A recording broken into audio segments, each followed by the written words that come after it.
The first thing you need to understand about Elena Whitmore is that she looked like she was already dying. 26 years old, and she moved through Black Hollow like a ghost nobody wanted to acknowledge. Thin in a way that made people uncomfortable. The kind of thin where you could see the shape of her collarbone pressing against her dress, where her wrists looked fragile enough to snap if she lifted something too heavy. Her face was all sharp angles now, cheekbones that hadn't been that prominent when Thomas was alive, eyes that had sunk deeper into their sockets, a jawline that cut too severe against skin that had gone pale from too many meals skipped. Her hair, which had once been thick and dark and glossy, now hung limp around her shoulders. She tied it back with whatever scrap of fabric she could find because she'd sold her good ribbons months ago. Sold them for 60 cents to buy flour that lasted less than 2 weeks.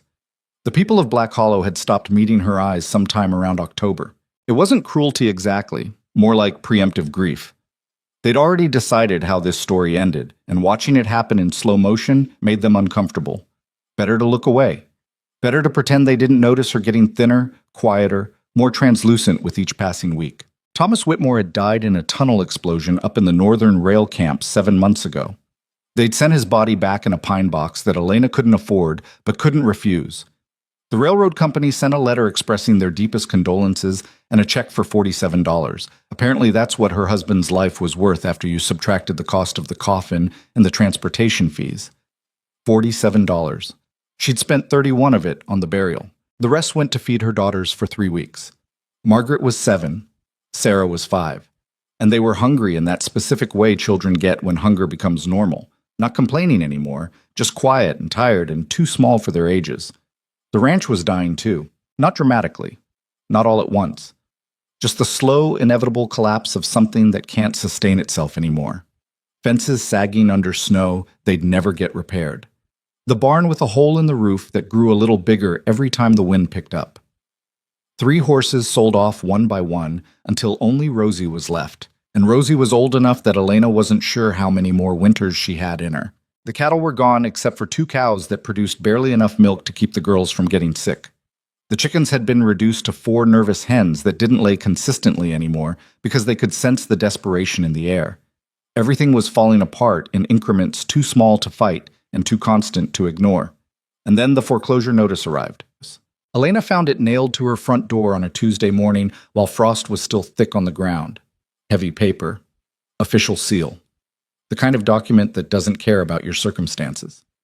Notice of foreclosure and pending seizure.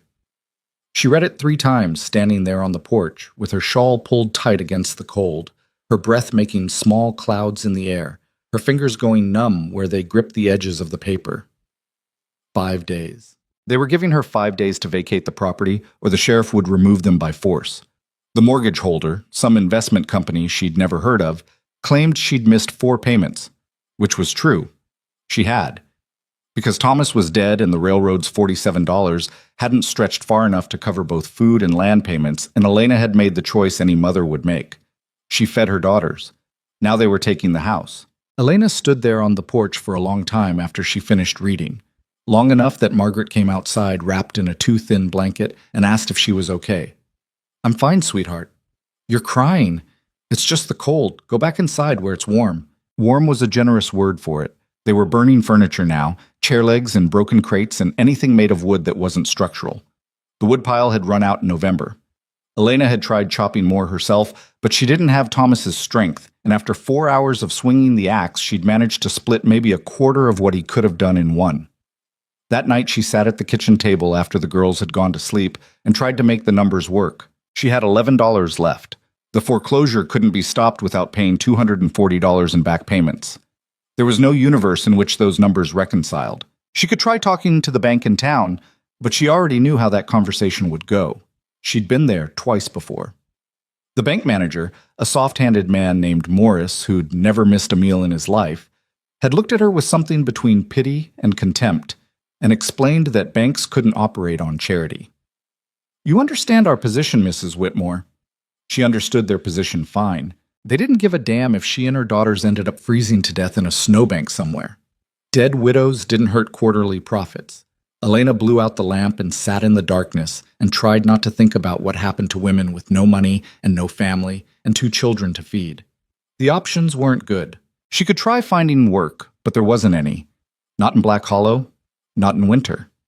The mines weren't hiring, and the railroad camps didn't take women, and the only other jobs involved selling something Elena wasn't willing to sell. She could beg. She could take the girls to the church and ask Reverend Michaels if the congregation could help. Except she already knew they couldn't. Half the families in Black Hollow were barely surviving themselves. Charity only stretched so far when everyone was drowning. She could leave, pack up whatever fit in a single bag, take the girls, and just start walking. Hope they made it to the next town before they froze. Hope someone there had work. Hope things would somehow be different somewhere else. But Elena had learned something about hope over the past 7 months. It was expensive, and she was all out. Tin. The blizzard started 2 days before the foreclosure deadline. Not the gentle kind of snow that drifts down prettily and makes everything look clean. This was the kind of storm that wanted you dead. Wind that screamed across the valley hard enough to shake the whole house. Snow that came down so thick you couldn't see 10 feet in any direction. Temperature that dropped so fast the windows frosted over on the inside. Elena spent that first day trying to keep the house warm and the girls calm. She burned the last 3 chair legs, boiled the last of the oats into something thin enough to split between 3 bowls, told Margaret and Sarah that everything was going to be fine, even though she'd stopped believing in fine months ago. By nightfall, the storm had gotten worse. The wind sounded like something alive trying to tear the roof off. Snow was piling up against the door so high, Elena wasn't sure they'd be able to open it in the morning. The temperature inside the house kept dropping no matter how much she fed the fire. She put both girls in her bed with every blanket they owned piled on top of them. "Tell us a story, Mama." Sarah's voice was small and muffled under the blankets. Elena's mind was empty. She was too tired, too scared, too aware that in 3 days men with guns would show up to throw them out into the storm, and there was nothing she could do to stop it. "I don't know any stories tonight, baby." "Make one up." So Elena closed her eyes and invented something about a princess who lived in a castle made of ice and couldn't feel the cold.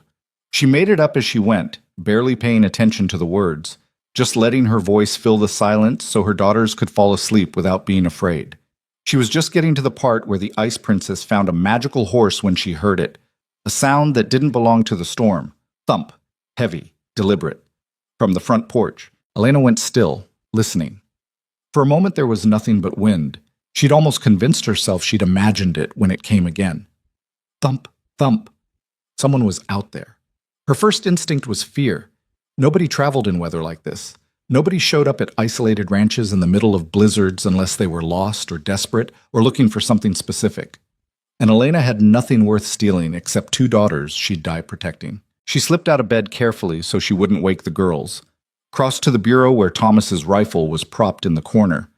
She'd never fired it. Thomas had tried teaching her once, but she'd hated the noise and the kick and the way it made her shoulders ache for days after. Still, she picked it up. The weight was wrong in her hands, too heavy, too unfamiliar. She moved through the dark house toward the front door, heart hammering, fingers cold against the rifle stock. Wind was howling so loud she almost missed the sound that came next. Not a thump this time, a groan, human, hurt. Elena stood there with her hand on the door latch, frozen between instinct and sense. Every reasonable thought said, don't open that door. You don't know who's out there. You don't know what they want. You're alone with 2 children and no way to defend yourself if this goes wrong. But that sound, that groan, whoever was out there was hurt, maybe dying. Elena thought about Thomas bleeding out in that collapsed tunnel with no one there to help him. She opened the door. The wind nearly ripped it out of her hands. Snow blasted into the house, stinging her face, blinding her. She squinted against it, trying to see anything through the white chaos. And then she saw him. A man collapsed on her porch. Tall, even lying down. Dark coat crusted with ice and snow. One arm twisted underneath him at an angle that looked wrong. Face partially hidden by a scarf, but she could see blood, dark against the white snow.